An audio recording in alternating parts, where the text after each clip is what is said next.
Well, welcome. It is not the Damon Bruce Show, but you are on Damon Bruce Plus for another little edition of something we like to call the Home and Home with the one and only yours truly and Larry Krueger. What's going on, Larry? How are you today? What's up, man? As we're doing this, I'm tweeting out to my audience on Twitter to join us right now. Spread the word. Spread the word. We already got people coming in. Kathy, YouTube. good evening. Good evening, Kathy, to you. It's good to have you here. Larry, we got quite a weekend to kind of go over. We got some NBA playoff previews to look at. We'll know more after the play-ins are done.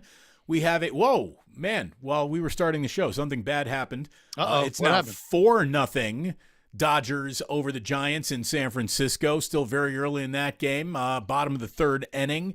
The Tampa Bay Rays continue to be baseball's undefeated team. I got to figure out what the A's did here. But, man, we got to start with something that I think is job number one if you're just worried about how the 49ers are going to look next year.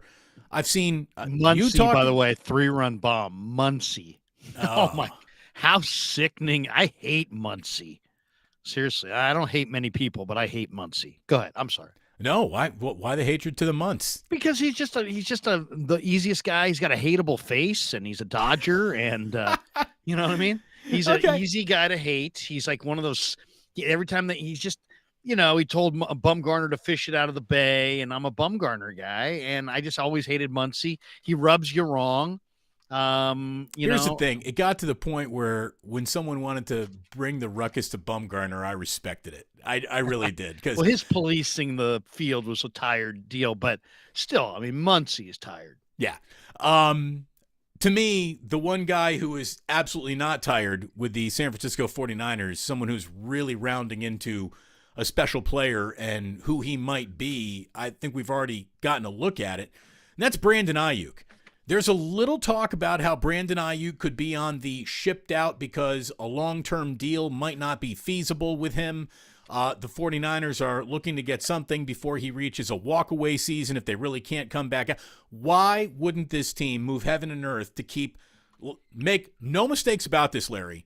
With all due respect to Debo, Brandon Aiyuk is this team's best wide receiver. And I don't think it's by a little, it's by a lot, because availability is the best ability, especially on this 49ers roster. Well, they were in the bidding for Odell Beckham. And I was asking the question earlier today, if Odell Beckham was going to be added, whose spot would he take? And my first thought was Brandon Aiyuk. And I know that there's a lot of trade interest in Aiyuk because Aiyuk, if he were in this year's draft, Damon, would be the number one wide receiver. So, and his contract is not, DeAndre Hopkins is out there available. Wait a minute, teams. Though. Why wouldn't the 49ers want the guy who would be the number one wide receiver in this draft? Well, it's not. He's already on their team. I know, but it's all about prioritizing with the cap, and it's like how many guys can you have? You can't have all of them. Maybe they've done preliminary breakdown on what it's going to cost. But I think if you really dig deeper, I think the interest is not from them to other teams. It's from other teams to them. And I think they will get a really good offer. Damon, I would not be surprised if somebody on draft day offered the 49ers a late first-round draft choice for Brandon Aiyuk because he's better than the late first-round wide receivers. But it doesn't mean they're going to move him. It just means that teams are going to call. But the interest in Odell Beckham makes me think that maybe Juwan Jennings is either on his way out or this could be the final year. They've been doing that now a lot, 1 year in advance of a player's big contract payment. They're trading for guys or drafting guys to replace them. And I think Juwan Jennings, if you said who's the most like Odell Beckham right now, it's Juwan Jennings. So this might be the final year of Jennings, or there's a potential you could see Aiyuk dealt on draft day. But I still think if Ayuk's going to get dealt, Damon, it's going to have to be a high price because the Niners really do like him. And they may even agree with you, Damon, that he might be the best wide receiver they have long-term when you factor in body type, potential longevity. Look, Debo runs through. Any player that runs through and not around, usually their career's short-lived. So we'll see. They love Debo and they think he's a tone setter and a guy who gets them ready to play. But Aiyuk is the guy that I think if you ask most people, probably will age better. He's their best pass catcher. Full stop. He's better than Kittle. He's better than anyone else they got. You want to talk about maybe Christian McCaffrey has joined the chat? That would be it. I really think that this team needs Aiyuk. He's finally figured out what Kyle Shanahan wants from him. He has mastered that 7 yards and under route running that this offense demands. And again, I would rather have Aiyuk at a price that meant you cut somewhere else than start brand new, because Kyle Shanahan is just brutal on rookie receivers. You might not even hit the field, much less be part of a game plan, if you're a rookie receiver under Kyle Shanahan. I don't want to hear another word about Brandon Aiyuk getting traded. If you are going to trade him, I'm talking, I want 3 picks. I would want multiple picks. A first, a third, a first, a fifth, a first, a fourth, and a second in the following year. I mean, you would have to make me the, all right, can't really say no to that offer for me to even be interested in it. And it would be so stupid to come off a player who's finally officially getting it. He's finally officially getting it. By the way, speaking of officially getting it, Larry, the IT department is weighing in. There you go. Camera looks great. Jillian is giving you a full blessing. Thank you. Thank you very much. Thank you. Now we'll see how long it goes, because it is filming me in 4K, which I was told is probably a little too sharp. Too spicy. It doesn't need to be that sharp. So it's been driving the battery life. There's lots of technical issues behind the scenes, but I'm glad that it looks good in the. I mean, I can count your eyelashes. I really can. That's how crystal clear it's all coming in. This is not a face that needs to be in 4K. All right. I think maybe dialing it down. I mean, in fact, if I could throw a curtain in front, I might actually do better. But anyway, no, I do think there's a chance that Aiyuk gets moved. I don't think it will be the Niners shopping him. I think it'll be somebody wowing them. I don't anticipate it happening, but I think they might be open to it because of the cap ramifications, because of how much cheaper rookies are. But you're right, Damon. I mean, their hit factor, or their hit ratio, I should say, in the draft with receivers over the last 20 years, really since Jerry Rice, is crap. It's awful. They're like hitting like 0.64 as an organization drafting wide receivers. There's 20 names of busts since Rice. So don't look the gift horse in the mouth. Aiyuk is a tremendous young receiver. Is he as productive as he probably could have been? No, but he's in an offense that's got all kinds of weapons, and that has to be accounted for. It's a lot of weapons. It's been rampant quarterback change. He also had to battle his way out of Shanahan's doghouse, and how he got in there. It's really, no one really quite understands it. I know another player that you've been talking about is Javon Kinlaw and what his future might hold. Look, I don't think it really matters. I mean, if they can keep him on the team, he's a big body, but is he a truly effective player? The answer to that question is no. Again, ability versus availability. I just don't see Javon Kinlaw being that much of a difference maker. So whether he's kept around or not, it's sure. If they can keep Javon Kinlaw, sure. I don't think you're going to get much for him. I don't think there are going to be teams coming after him in any way, shape, or form. So that to me is if it's a sayonara situation, it's I'd say goodbye to Kinlaw 30 times before I say goodbye to Brandon Aiyuk. Yeah, I mean, it's not going to be an either-or situation. I just think that one is more like, okay, they interviewed Keandre Coburn, and they took him to dinner. He's the Texas defensive lineman. He's 6'1", he's 334 pounds. If you look Where'd they go to dinner, Larry? What'd they have? Do you know? They went to Ruth Chris Steakhouse, and they told Coburn he could have anything. No, that was me that went to Ruth Chris Steakhouse. No, but I don't know where they went, but that was the report. And Justin Mello, I think of the Draft Network, had that. And that's kind of a unique thing. You're not taking guys to dinner unless you really have interest. But the interesting part is not they took him to dinner. It's what he is as a player. He's DJ Jones, Damon. He's a short arm, 320-pound guy, but had great pass rush this year. And he's probably going to be available in the mid rounds. And they have a bunch of mid-round picks. So it is kind of interesting, but it's interesting from the standpoint, look at their D-line. They already at defensive tackle go Hargrave and Armstead as your ones. And then you've got Javon Kinlaw, you got Kevin Givens, you got Kalia Davis, who they really like. You got T.Y. McGill.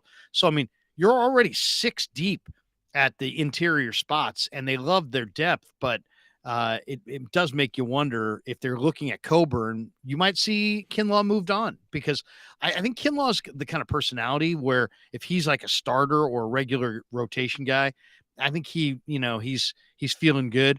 But if you're going to, in a deep rotation where he barely plays, it might be better for him to be elsewhere. And I don't know if they agree with me. We'll see. Maybe they disagree. There's no real advantage in dealing him cap wise or cutting him. But so that's the incentive to keep him. But when you're looking at Coburn and you're already 6 deep, that tells me, and Coburn is exactly what Kinlaw does. He's a 2-gapper, no pass rush, but tremendous against the run. In theory, Kinlaw sucked. He struggled against the run, let's say against Philly. But yeah, to me, that's the indication that maybe they'd entertain deals for Kinlaw. I don't think they're going to get much, but if they could get anything in the 5th or 6th round, I think they'd probably do it. If you followed Larry Krueger in here tonight for the Home and Home, thank you very much. Damon Bruce with you, Damon Bruce Plus. Please click and subscribe. Larry's got a vast audience. I think they're starting to figure out that I'm here now too. Hopefully you'll be a part of this and Larry's channel, and that way you'll never miss anything we do. It's a night on my channel, a night on his, back and forth. That's why we call it the Home and Home. Before we move into the quarterback room, I got just one more question, since we were talking about wide receivers and Odell Beckham, and what, $15 million up front is what the Ravens put on the table for him. It seems funny that they would have done that before they have solved what is a significant quarterback issue now, basically in Baltimore. It's surprising to me that Odell Beckham Jr. would attach himself to a team with such a question mark in Baltimore, unless there's some sort of backdoor negotiation and reassurance that it's going to get done. Beyond, what team in the NFL, Larry, offered him $14 million, $13 million? Well, exactly. It feels like the Ravens just outbid themselves for a player who, just based on time away from the game and the aging process and the way injuries mount up, he is not a fourth of the player that he used to be, much less half the player he used to be. The Ravens do not make good decisions at wide receiver right now. Now, Eric DeCosta has been a really good young GM. He took over for Ozzie Newsome. He's widely respected around the league as one of the bright young minds. He's probably one of the best handicappers of the draft on an annual basis, but it's not an awesome, maybe he doesn't feel like it's an awesome receiver class, but Odell Beckham got $15 million guaranteed. He get a deal that could take him up to $18 million. I mean, they took Rashad Bateman. He's been up and down. They had Marquise Hollywood Brown, and they dealt him. He wound up playing better in Arizona. So, I mean, they just haven't made good decisions at wide receiver, and Prochet and some of the other guys they've drafted just haven't come of age. So, I mean, maybe I think everybody around football expects Lamar to be in Baltimore. I think you heard Kyle Shanahan say that. I think you've heard other people reference it, Damon. I don't know how the deal's going to get done. I'm not, Lamar's representing himself. He wants guaranteed money. The Ravens are kind of letting other teams do their bidding for him. But the talk around the sport is that he will be a Raven. Now, it also has been rumored in the last couple of weeks that he's discontented with the way this whole process is playing out and may want to go elsewhere. But I don't know if that was ever corroborated or substantiated. So I personally think that Lamar's going to be in Baltimore, and Odell Beckham's there too. And I just don't get it, Damon, because I saw Odell Beckham's workouts. I saw the most recent video of Odell. He's super huge in the upper body. I mean, he's really, really pumped up with a lot of weight. He didn't have 40 speed to lose. I mean, this guy always had kind of ordinary 40 speed. Now he's long in the tooth, a little older.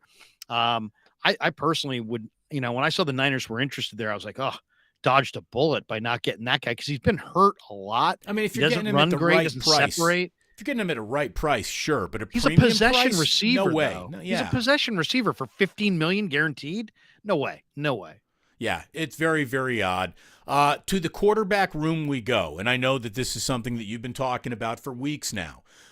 This is a real topic I think that 49er fans better brace for coming up on draft day, and that is a possible trade for Trey Lance and what he could be worth, what they could actually get. We will, the closer we get, the more we'll know about that. But the real catalyst for this, to me, isn't their lack of belief in him. It's just that I think that they now think that Sam Darnold can be better. And Sam Darnold is the kind of guy, Larry, why would he sign up to come be this team's camp arm or third stringer when he is a bona fide NFL quarterback? Now, is he a good NFL quarterback? That's a whole other topic. But is he a bona fide quarterback? He is. There are a lot of teams that would stabilize with him in the room sitting at the 2 spot on the depth chart, and a few teams would probably be better overnight if he were in a better situation as QB1. I don't think he's showing up in San Francisco to be a camp arm. I'm wondering if John Lynch and Kyle Shanahan don't have a little bit of a, don't worry about the depth chart. We're going to make room for you, Sam Darnold. I wonder if there isn't a backdoor agreement. Well, I mean, they had to negotiate something with him to get him to come here. It was a very incentive-laden deal, so obviously you can't negotiate incentives with an agent without explaining your methodology. So I think Sam Darnold is probably very, very uniquely positioned there to kind of have a pretty good handle on what their plan is. But teams don't always share with the players either, and sometimes they keep it real simple, like, hey, do you want to come here? Do you want to compete? Do you want to be here? So on and so forth. And then the money's right, but you're still going to be somewhat forthright with the agent in an incentive-laden deal about what your plans are. Otherwise, he has no idea if there's reachable incentives or not, right? I mean, so that just is logic. It's interesting, Damon. I mean, it wasn't just that they signed him on the first day of free agency, but that they had all these this whole thing negotiated out as far as what he's going to get paid per game and so on and so forth with these incentives. So obviously, there were two sides that wanted each other. Did Darnold reach out to them first? Did they reach out to Darnold first? The one thing I think is proven here, or one thing I think is clear here, is that, it's not just like, oh, they're asking him to be a third string quarterback. I mean, he just played in a 6-game stretch with Carolina, the best starting quarterback he'd ever played really in the NFL. That's the best 6-game stretch of his career. So on the heels of that, at the first day of free agency, before anybody with all kinds of opportunities still out there, he's sprinting to the Niners to be the third string guy behind Trey and Brock. People didn't see that for what it was. I think Darnold, and then you heard Shanahan, Damon, describe his skill set as good as there is. Sam Darnold, Kyle Shanahan said that Sam Darnold has a skill set that's as good as there is. I mean, that is incredibly high compliment for a player who has not had a lot of success in the NFL. So then he said he's loved him as a prospect and he loved the way he throws. When was the last time you heard him say he loves the way Trey Lance does anything? No, so I haven't heard him say the last time I heard him say anything about love of a quarterback, it was about 3 games into Brock Purdy. Yeah. Seriously. And it was a little bit of the lead up to Brock Purdy, where he came out pretty early in training camp and said, look, for the last pick in the draft for Mr. Irrelevant, I am as interested in this kid as I've been interested in young quarterback prospects in a long time. So I do think that as much as Kyle likes to play close to the vest, he does tip his hands when it comes to QB interest. And I think that he's very interested in Brock, obviously, who is now the starting quarterback of the 49ers until further notice.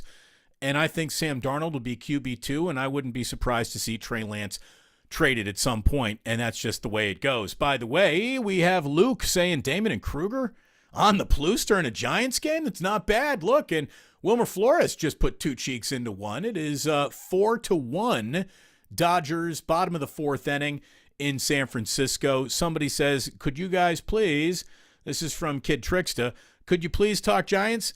No, not yet, because what we have is, we have a team trailing the Dodgers, and we have ourselves a little something called the NBA playoffs that are starting just up the highway at Golden One Center. Draymond asked for it. Draymond wanted it. Draymond got it. And think about it, Larry, a 16-year playoff absence. You play yourself into a 3 seed. Man, for a minute there as a Sacramento King, you had to be feeling good about the prospects and what might be out there for you in the postseason, only to find the Warriors end up in the 6. That's just it. Nothing's ever going to be easy, Sacramento. There is no doubt about that.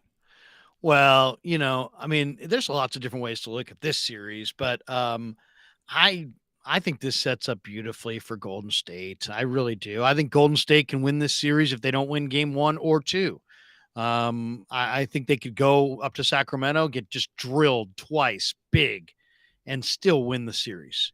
And it wouldn't shock me after watching the Warriors this year if that's exactly how it plays out. I would love to think Golden State's going to beat them 4 straight, but it doesn't mean that Sacramento's not going to win two in a row before they win 4 straight. This Warrior team is just, they're on a totally different level. The defending champs and they're future Hall of Famers. And I'll say Warriors in 6, Larry. I'll say Warriors in 6, but I'm putting this series on more red alert. I mean, in 6 means you're a game away from looking at a winner go home game. So, obviously I got some respect here for Sacramento, and they have an offense that is beyond significant, that bordered on historical NBA significance this year. And if there's one thing the Warriors do horrifically, it's play defense, especially on the road. So if it is a 7-game series, you got 4 games up there. That place will be a madhouse.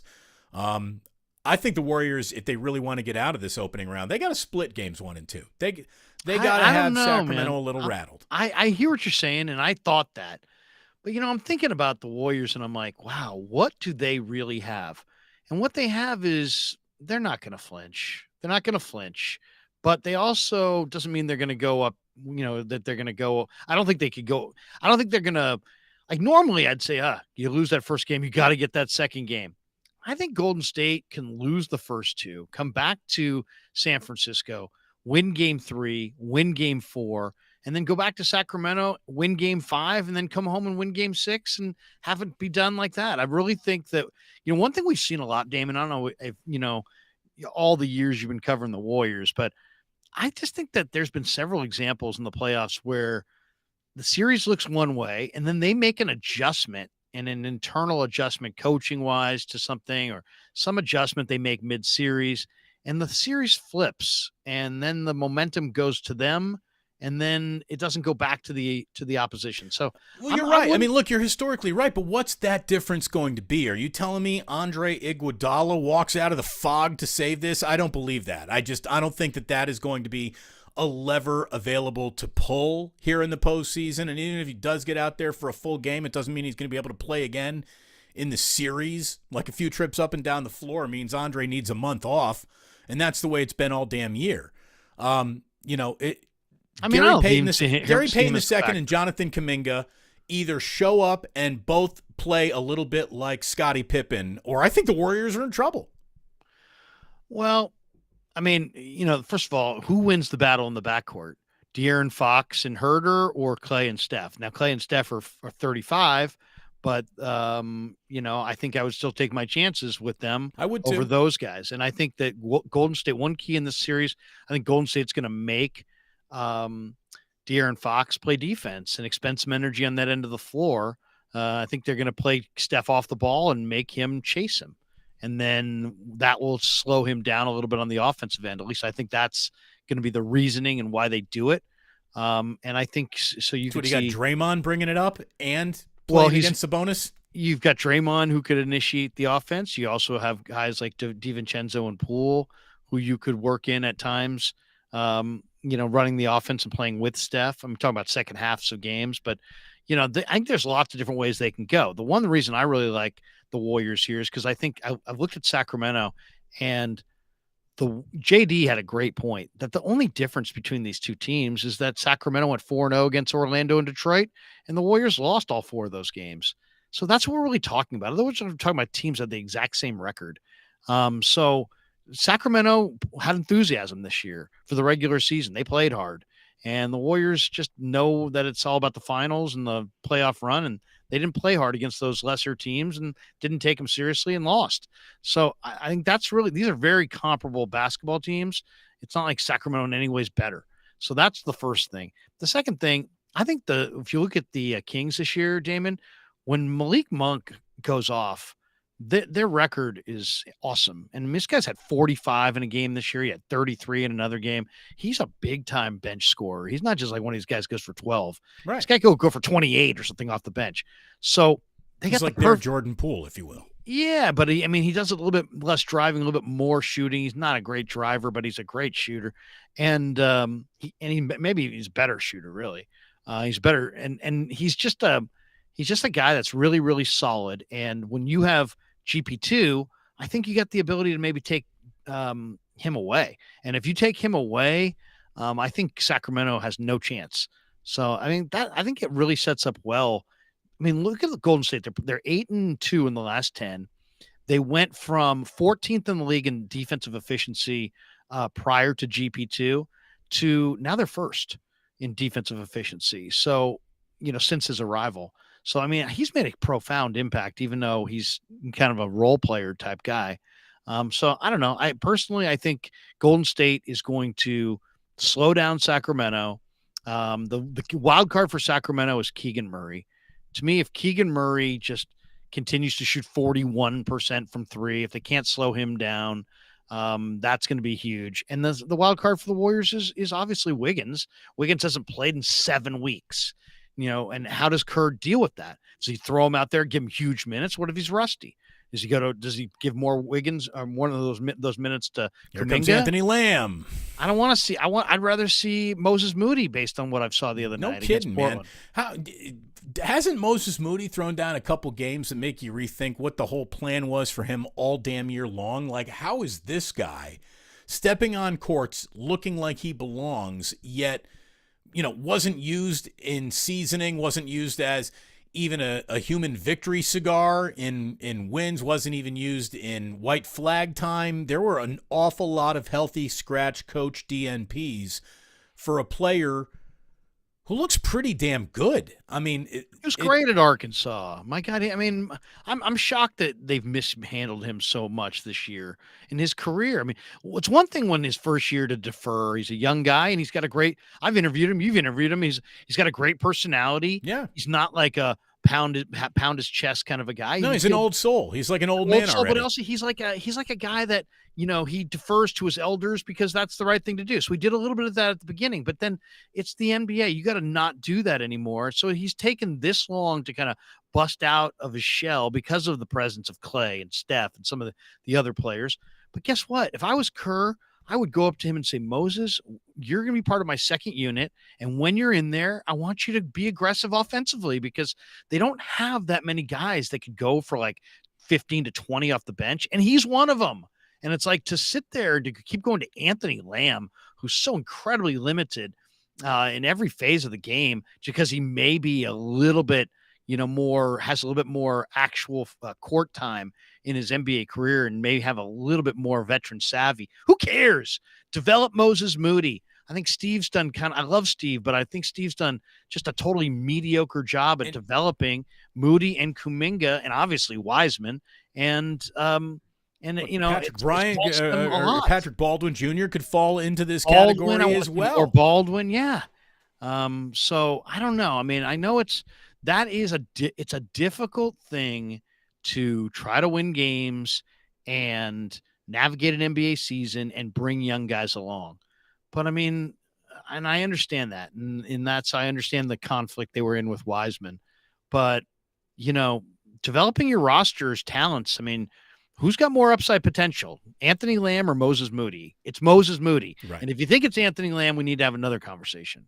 You know what I mean? That's the other one. It's like, are we misevaluating our players? And it's not even about the upside. And that's, I think, what drives me nuts about this whole thing, Larry, is that I think Moses Moody can give you more tonight on just about any night than Anthony Lamb can give you. Much less potential down the road and investment in a player now tonight to get a better player tomorrow. I think he can help you more tonight. Shooter, handle. He's better.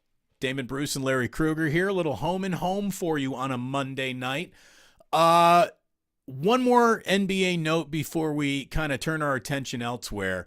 If you'd like any more proof that this league walks through an entire regular season just unbothered by the notion of competition, look at all of these sideline intra-team scuffles we got this weekend when you finally had NBA teams feeling the pressure and elimination and some actual consequences being attached to some NBA results. You saw players melting down on Miami's sideline. You saw what Plumlee and Bones Highland get into it for the Clippers. And the most dramatic of them all, of course, was, Rudy Gobert and Kyle Anderson going after each other to the point where Rudy Gobert so represented himself without glory that his own team suspended him in a winner go home game. Well, a win or have to win the next game to go home. But in a 1-game playoff, essentially, they're suspending a guy they traded 4 first-round picks for because he shoved his teammate. Wasn't good that he shoved his teammate. It's also one of the most candy-ass things in the world that Minnesota would suspend this guy for doing that. If I were Minnesota, I would want a frosty Rudy Gobert out there as long as he would remain frosty against the competition and not only his own team. And then, of course, you had what? You had Jaden McDaniels throwing a punch against the wall of a tunnel, fracturing his own hand. Like, if there's something to be said for real leadership is keeping your calm about you while everyone else loses theirs. I mean, we got NBA teams shitting the bed all over the place. You know, it's so funny. It's one of the reasons that Steve Kerr is a great coach. And it's one of the reasons that Mike Brown was a great selection by Sacramento. Teams in the NBA grow together or grow apart. And you grow together when you're kind of like mentally enlightened together and you are, giving to one another and your families are giving to one another. And the Warriors have created a culture under Kerr where he's like, he was a lifelong bench player. So what does that mean? That means he brings the entire roster 1 through 15 along. He doesn't just dump guys off and that doesn't grind guys' gears or turn them on each other. They understand there's competition. It's not like the Warriors don't compete. They compete for roster time and minutes, and everything's not hunky-dory, as we saw with Draymond and Poole. But they also don't fracture as the season goes on. He brings the entire team along. What's Mike Brown done in Sacramento? Well, what has Sacramento been known for? They've been known for these like 3-week implosions in the middle of a season where, everybody hates everybody and the thing blows up. Right. Boogie Cousins is angry at 2 of his teammates and every assembled member of the Sacramento media. Yeah, exactly. And guys are fighting and everything's going wrong. Mike Brown kept that thing together and he just stays positive. Mike Brown. Mike Brown's an awesome guy and he just kept that group together the entire season and pulling the rope in the same direction. You either fracture or you grow together. I mean, it's just like anything else. You spend time with anybody. You're dating somebody. It's like you're either after 6 months, you're like, hey, this is working out. We get along great. We're hanging out. It's awesome. She loves me. I love her. We don't grind on each other's gears. We're made for each other. Or you're like, dude, I got to get out of here. You know what I mean? It's like, and that's where we're at. These NBA teams are no different. These relationships, you either grow together, you grow apart. And I mean, look at the Warriors. That's the one thing with the Warriors is they won't grow apart. Where like the Clippers, the Lakers until the Westbrook thing, they get these volatile players, Kyrie. These teams grow apart. Well, look at it this way. We just went through an awful lot at the beginning of the year with Jordan and Draymond, and they might not ever be best friends again. They really weren't best friends. They weren't even good friends. One did not get invited to the other's wedding, apparently. But whatever. They have not grown apart. There's been some sticky, rough moments and growing pains along the way, but they have not grown apart. It has not happened. And that is a testament to the Warriors' overall culture where they can put the team's priorities in front of individual axes to grind. So I'll give him house credit for that. Who is that? That's Myers. That's Kerr. Partly Lakeup, right? I mean, they've created and I think it might have a little bit of that was also Mike Brown, and we're seeing the fruits of that being planted up in Sacramento because they've stayed united in an up and down year. What institutional knowledge, Larry, does Mike Brown have of the Golden State Warriors that you think he could wield against them in a destructive way? I mean, who knows the Warriors' defense better than Mike Brown and how it might be deconstructed and taken apart? I think that's going to be the real difference. Like, obviously, it's a players' league. It's the ultimate players' league, the NBA is. But Mike Brown is a good enough coach on his end and has enough institutional knowledge of what the Warriors are good at and what they're weak at, that to me is just another scoop of worry to put on that series if you're a Warriors fan. I think it's a great point. I really do, because there's the cat and mouse game that goes back and forth on the strategy, and we already referenced it here. Teams come out. Sometimes Golden State starts fast. Sometimes they don't. When they don't, they usually find a way to adjust. Some strategic adjustment, and then they tend to take these series over. I think Mike Brown, since he knows Kerr and his thinking, might be able to at least understand what adjustments are coming as the series progresses. You And think? I think there's a chance, like, let's say the Kings won a couple games and we're going into a game 3 situation. Well, the obvious question going into that game 3 is, outside of venue, what's Kerr's adjustment to what happened in the first 2 losses to the Kings?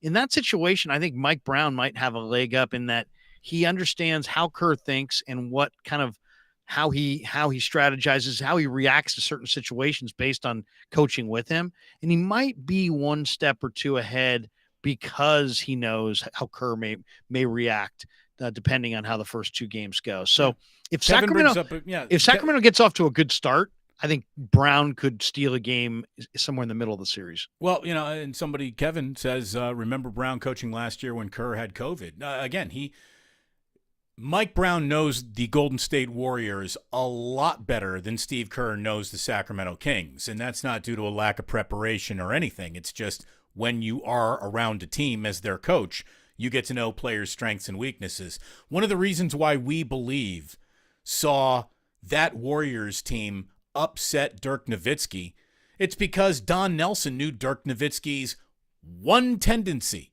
and the Warriors exploited it all series. Dirk gets the ball, he brings it to his hip. So not only have the big on him, you run a small at him too, you swipe at his hip, and that's, if Mike Brown just has that one thing, that coaches who coach a player try to coach players' weaknesses out of them. If he knows, whenever Jordan Poole gets the ball over on, that left break mark, he always brings it down to his hip, and that's a good place to just stupid little things that fans wouldn't see or really notice, but coaches are paid to notice and see, especially when they're trying to coach a player out of his tendencies. Mike Brown knows every single Golden State Warriors tendencies, from their best players to their future Hall of Fame players to the least of their players. He's got working knowledge on Jonathan Kuminga that, unless Kuminga's taken massive steps forward, might still apply. So I think that is just another reason why, yes, this is the series the Warriors wanted. From an experience versus your lack of playoff experience, it makes sense. From just a labeling standpoint, the Warriors feel bigger and look bigger, even though they don't have the seed that proves that. But this is not going to be easy. I just don't. How about this? They can drop those first 2 games and then no problem. They still got if they drop those first 2 games, I think they're in a whole lot of fucking trouble. Yeah, it's 5-alarm fire, but it doesn't mean it ain't going to happen. I will say this too. If my brother lives up there, he's a Kings fan and partial season ticket holder. He says the expectations are absolutely that this team makes it to the second round of the playoffs.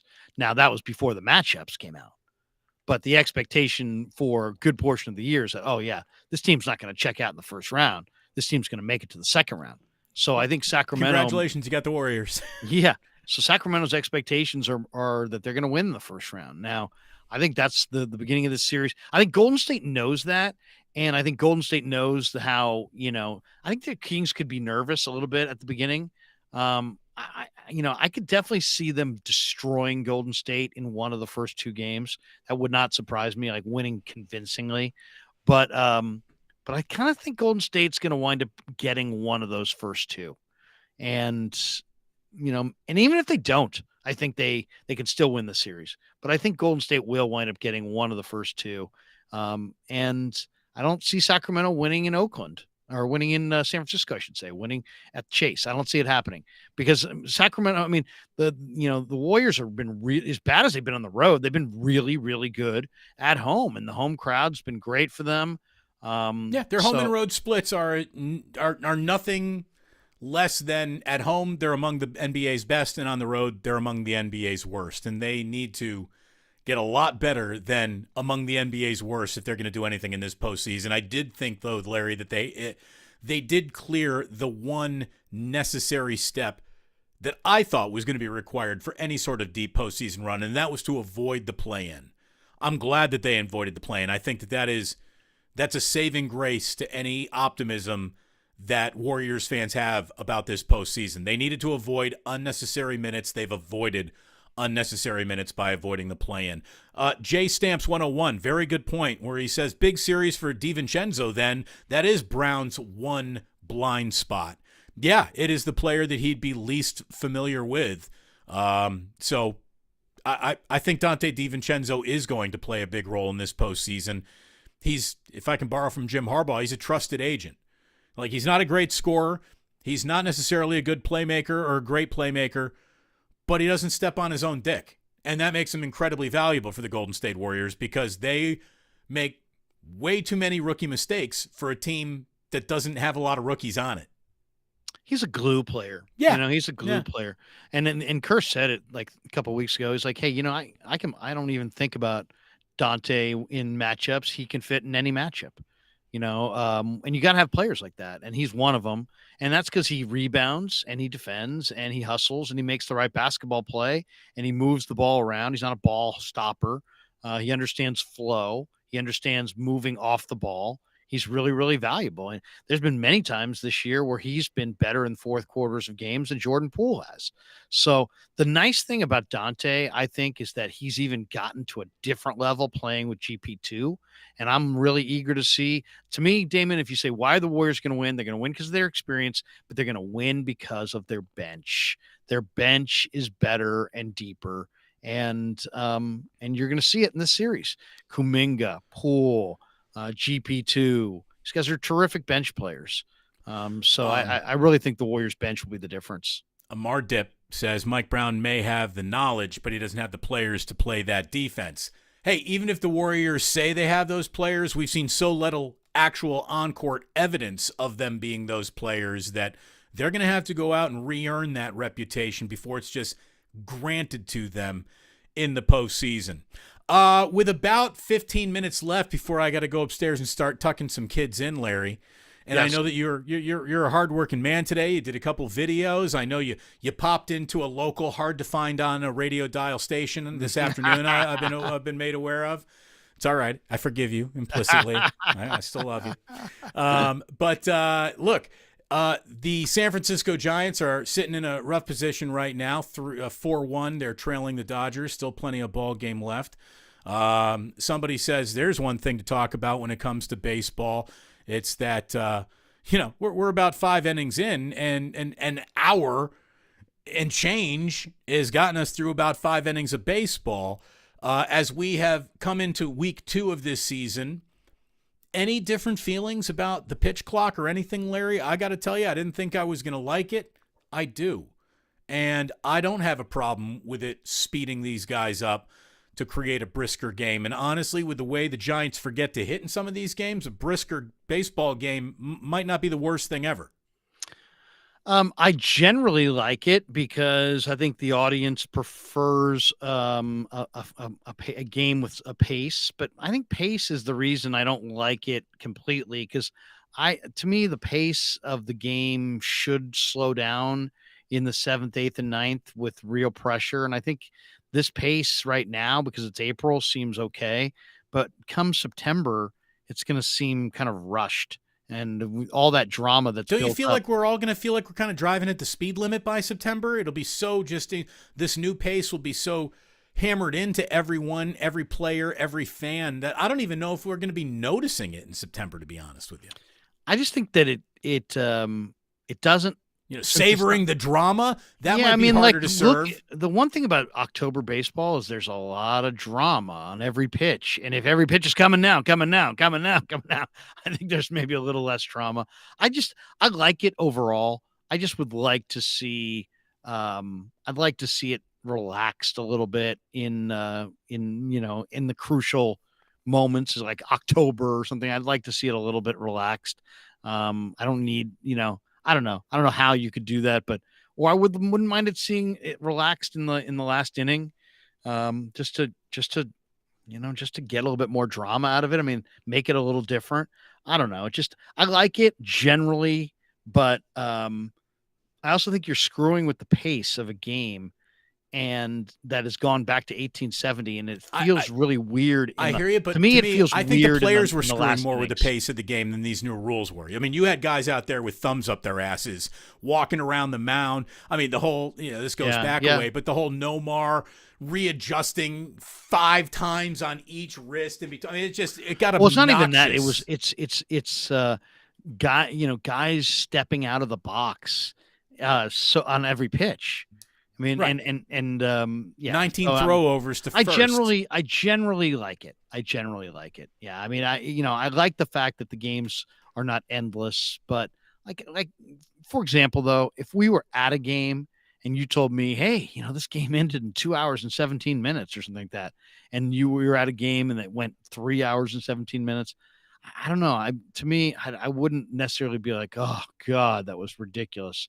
No, there's such a thing as a good 3-hour game or a bad 2-hour game. I would agree with that, but again, they didn't make these rules for me. I'm not the fan that really walked away, so they're not trying to get me back. It's not about me. It's about an entire generation of 18-year-old kids who just have no interest at all in watching baseball on TV or listening to it, certainly on the radio, or even going to the game in person. And if you don't have an 18-year-old today, that means you don't have a 28-year-old 10 years from now. You don't have a 38-year-old 20 years from now when you're buying tickets. I mean, baseball is the oldest watched sport in all of sports for a reason. I mean, it really is. So they needed to do something. If anything, look, if we were inventing a sport, we would not invent baseball for the modern times. They're trying to take an old-fashioned sport and put it into a more modern setting. I think the game needed it. I think the game needed it a little bit. Let me ask you, because, 5-1 win. Yeah, always right. The customer's always right. I mean, the customer's always right. So the customer wants is young. You want the customer to be younger, and the younger person has less of attention span. And so speed it up, get it going. By the way, I love a solution. Here you go, Larry. All solved right here. This is Deepa. Add 5 seconds to the clock for the postseason. Or how about this? Add 5 seconds in one-run games to the pitching clock in the last 3 innings of one-run games. If you need a little bit more time to let that drama create and have the tension marinate over the stands, there you go. 5 more seconds of marinating tension and drama. I'd rather see a pitch and maybe a ball put in play. Like, that to me is tension and drama. We're looking for that too. No drama or tension with the Oakland A's so far. They are 0-4 away from the Coliseum. They're 2-8 overall. They don't score many runs, and they've got another 100-loss season, it looks like, loaded and ready to go. Meanwhile, the Giants, if they're going to do anything, Larry, I think you and I talked about this, they're going to have, basically across the board career years out of a lot of guys. And if this starting staff is going to live up to its billing as maybe an unappreciated, under the radar, more effective than you think they're going to be starting staff, Logan Webb basically had to be a Cy Young candidate. Logan Webb at this particular time is not a Cy Young candidate. As a matter of fact, 6 hits, 4 runs over 6 innings. He's got an ERA over 6.3, and he is probably, without a rally tonight, falling to 0-3. I don't see any winning on the horizon or even a winning record on the Giants' horizon unless Logan Webb steadies this ship. He has to be an ace, and he might be overcast as an ace. Yeah, I mean, he's a solid major league righty, Yeah, I mean, he's really good. He's well above average major league righty. That's it. I mean, he's not, we're not talking about Kurt Schilling. We're not talking about Randy Johnson. We're not talking about Carlos Rodon when he's on. Yeah, I mean, well, that was the other thing. I mean, they had Rodon, and he was nice. Webb was slotted nicely behind Rodon. That's where he fits. He fits as a solid number 2. If he's your ace, your rotation is not nearly good enough. I mean, that's my opinion. But I mean, I like the Giants' rotation depth. Just watching Kansas City this weekend, though, I'm sitting there going, what the heck? Why did the Giants not go after Aroldis Chapman? I was saying that the entire offseason, go get a big-time lefty reliever instead. Why did Ross Stripling appear out of the bullpen? Well, because they're trying to do a piggyback thing, but he hasn't been playing well and he hasn't been pitching well. And when he was starting to give it up, it's like you don't get him out of there. I mean, so that was bad. And then also, this is the other thing that I think the Giants, they're so busybodied with all their, we're gaining all this knowledge and all these incremental improvements that they're not noticing obvious stuff. It was obvious when the Giants played the Royals in the World Series a couple years ago that they spent a lot of time scouting how to pitch the Royal hitters, and they had a lot of these guys down. Why did none of the scouting reports make it from the Sabian regime to the Zaidi regime? They went down.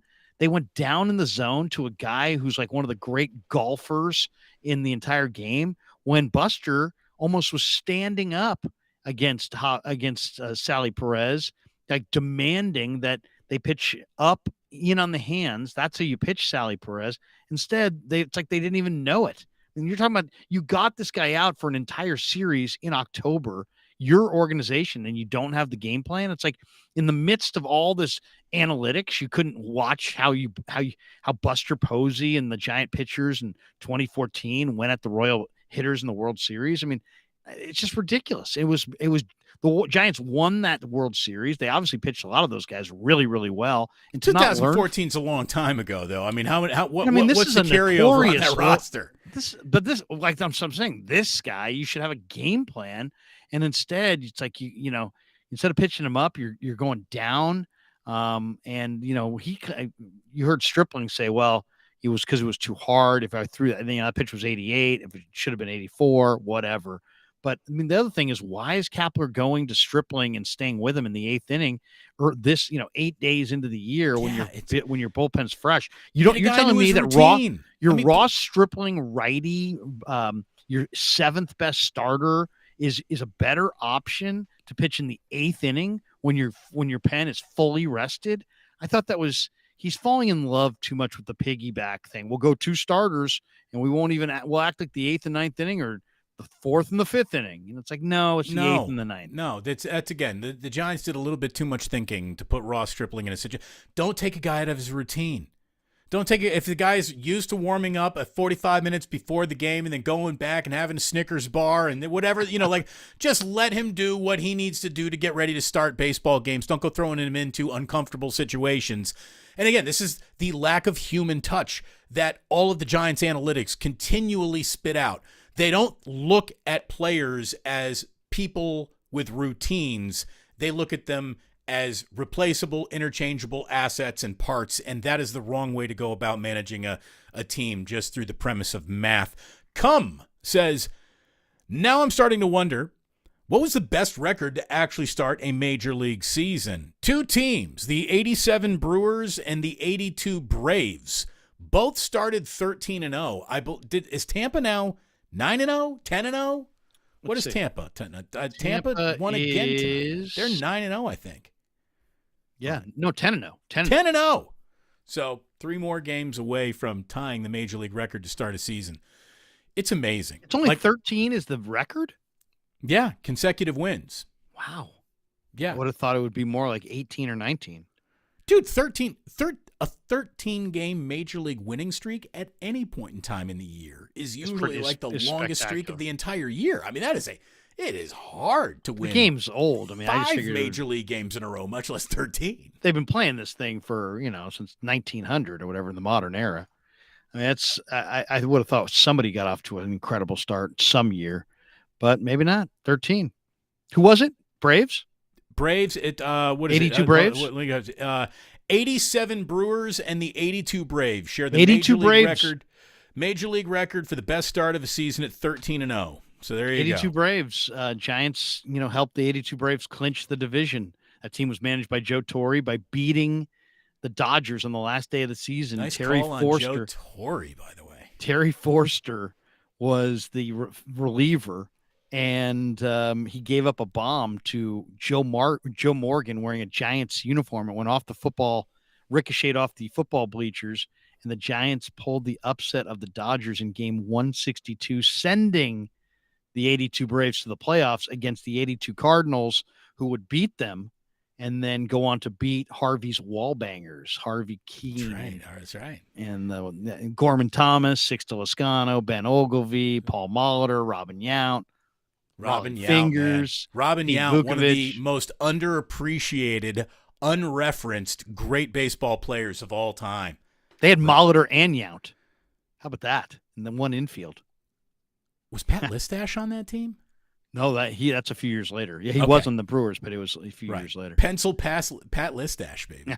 Anyways, Larry, we just burnt through an hour. That was an hour? As easy as pie. We got 99 people still in the room.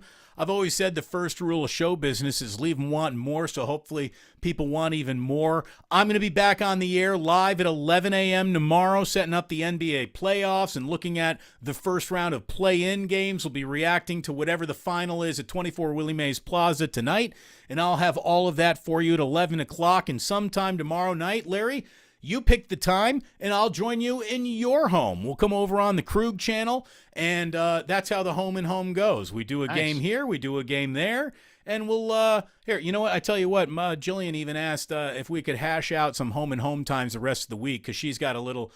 She's been working really hard. She's got some girl power night drinking coming up, so we have to work around my wife's drinking schedule to get the home and homes up. So we'll on your end or my end or both.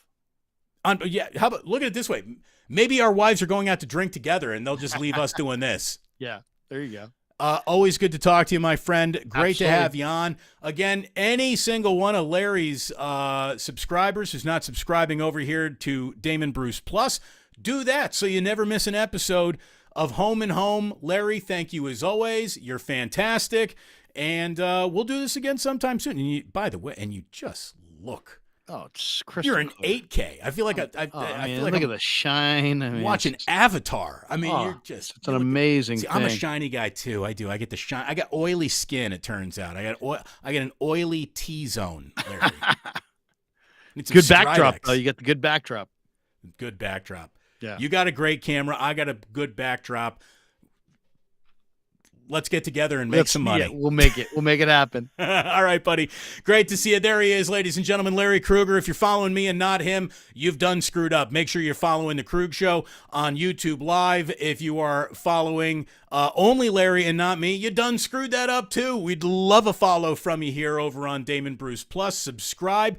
As always, I'm proud to let you know that every single thing we do, I think including the very home and home that you just hear, is going to be available to you almost instantly over on podcasts. Anywhere you get your podcasts, you now get Damon Bruce shows, including whenever I host the Home and Home with Larry Krueger. So that's what we got going for you.